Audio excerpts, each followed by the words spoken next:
নমস্কার বন্ধুরা, ডেস্টিনিয়াস সাকসেস চ্যানেলে আপনাকে আরও একবার স্বাগত জানাই।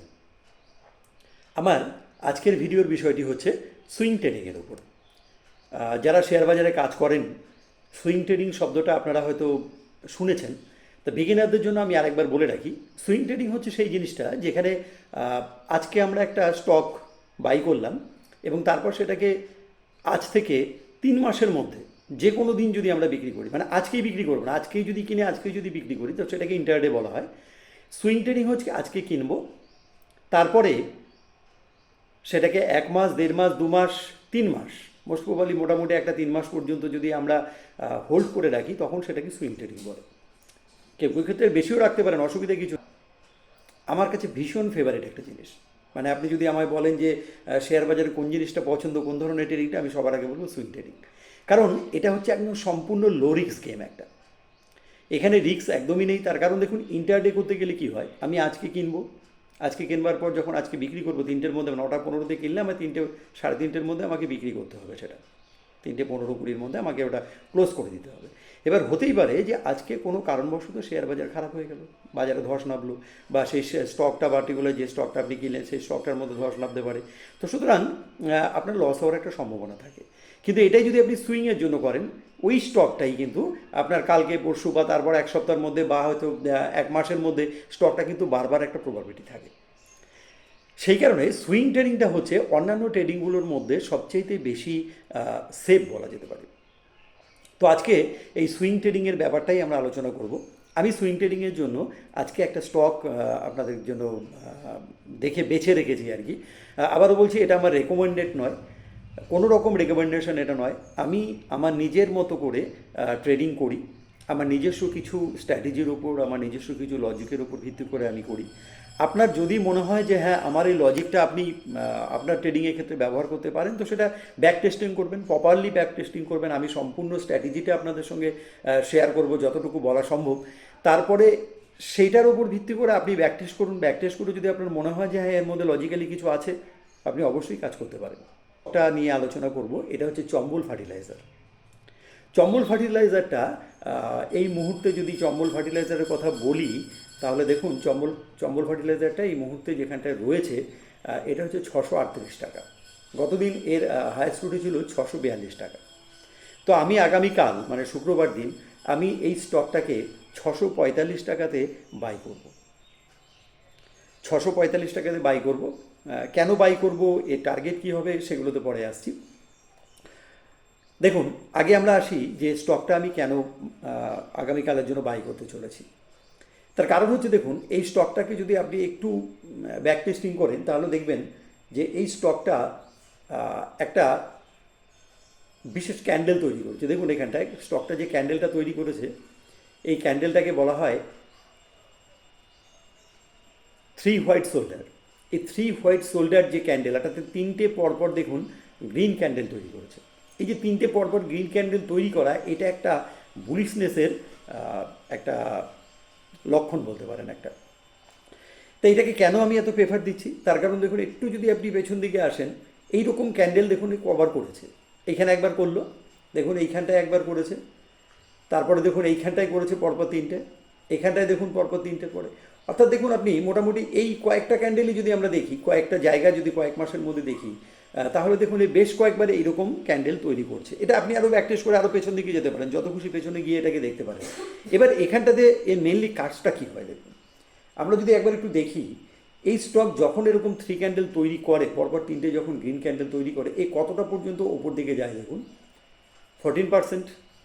আচ্ছা, আবার আসুন এখানটাতে দেখুন, এখানটাতে ও গেল হচ্ছে 3 ক্যান্ডেল তৈরি করবার পরে 19%। আচ্ছা, আবার আসুন এখানটাতে দেখুন, একবার পরপর 3টে ক্যান্ডেল তৈরি করেছে, এখান থেকে আপনি দেখুন কোথায় গেল, 21%।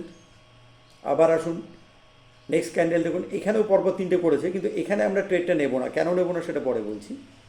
এখানটাতে দেখুন আবারও 3 ক্যান্ডেল তৈরি করেছে এবং অলরেডি ও কিন্তু একটা 10% মতো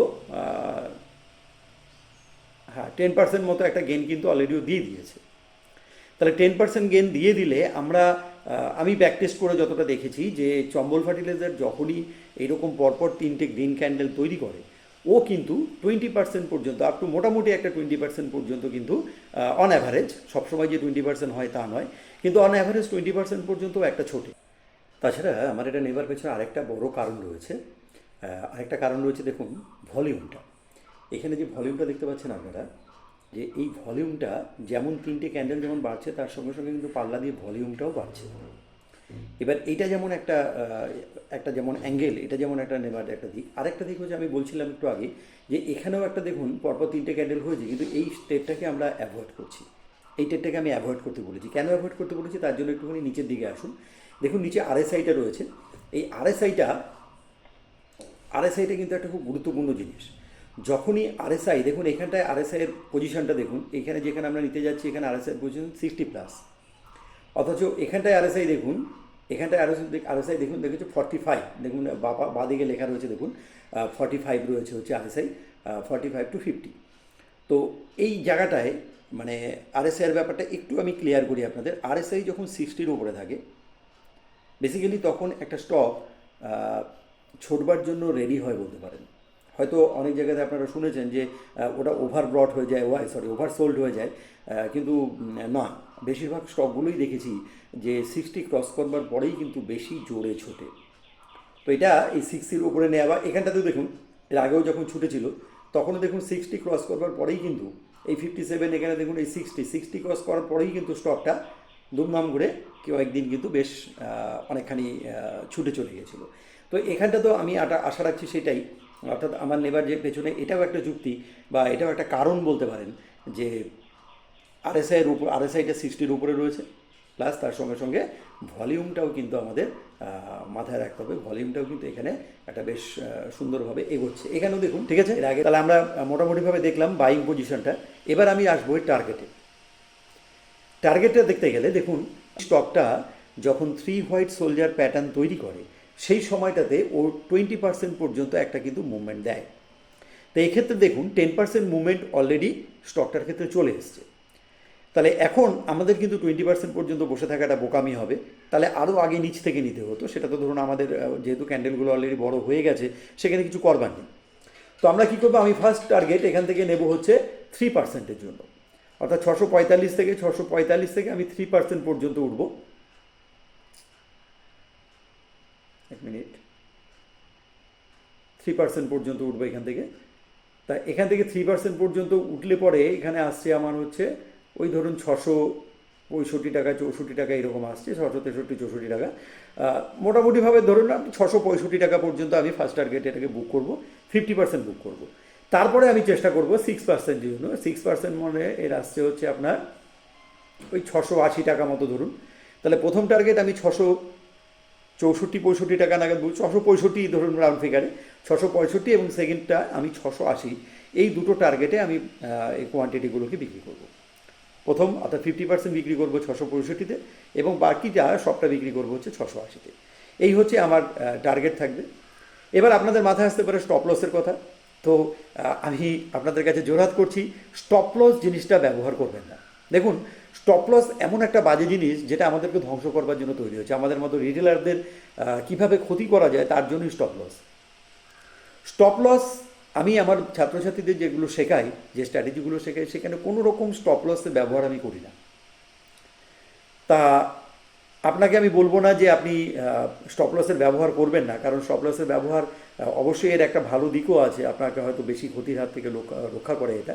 তা সেক্ষেত্রে আপনি প্রপার স্ট্র্যাটেজি মেনে যদি করেন, আমি আমার স্ট্র্যাটেজির কথা বলছি, আপনি যদি আমার স্ট্র্যাটেজি ফলো করেন আপনি স্টপ লস না ছাড়াও চলতে পারবেন। কিন্তু আপনি নিজে হট করে স্টপ লস ব্যবহার না করে কাজ করবেন এই রকম কিন্তু কথা আপনাকে আমি বলছি না। আপনি নিজের মতো করলে অবশ্যই স্টপ লস ব্যবহার করবেন। এক্ষেত্রে যদি আপনি স্টপ লস ব্যবহার করতে চান, তো সেখানটায় দেখুন এই ক্যান্ডেলটার যে ক্লোজিংটা ছিল, এই ক্যান্ডেলের লোটা ছিল হচ্ছে 622 টাকা। তো আপনি সেখানটা কিন্তু মোটামুটিভাবে একটা 600 ওপেনিং হয়েছিল 630 টাকায়, 622 টাকা পর্যন্ত লো হয়েছিল। আপনি 625 টাকাতে একটা স্টপ লস লাগিয়ে কাজ করতে পারেন। আমি ব্যক্তিগতভাবে স্টপ লস লাগাবো না, কিন্তু আপনি হঠাৎ প্রথম দিকেই যদি একটা যদি আপনার যদি রিস্ক নিতে অসুবিধা মনে হয়, আপনি যদি ভয় পান, সেক্ষেত্রে আপনি একটা 625 টাকা স্টপ লস লাগাতে পারেন। তবে অধিকাংশ ক্ষেত্রে হয় কি, স্টপ লসটা হিট করবার পরেই দেখা যায় কি বাজারটা বেড়ে যেতে থাকে, অর্থাৎ স্টক প্রাইসটা বাড়তে থাকে। এরকম বহুবার হয়েছে। তো সেই কারণেই আমি স্টপ লসটা ইউজ করি না। তো যাই হোক, আজকের ভিডিওটা এই পর্যন্তই ছিল। আপনাদের আমি সব কিছু শেয়ার করলাম, কোথায় বাই করব, ফার্স্ট টার্গেট কী হবে, সেকেন্ড টার্গেট কী হবে। এবার আপনাদের কাজ হচ্ছে আপনারা এর ব্যাক টেস্টিং করুন, খুব ভালোভাবে ব্যাক টেস্টিং করুন, ব্যাক টেস্টিং করে দেখুন ঠিকমতো কাজ করছে কি না। আর তারপরে তো আমি রিভিউ করব আবার। ঠিক আছে, নমস্কার, আজকের ভিডিওটা এই পর্যন্ত ছিল।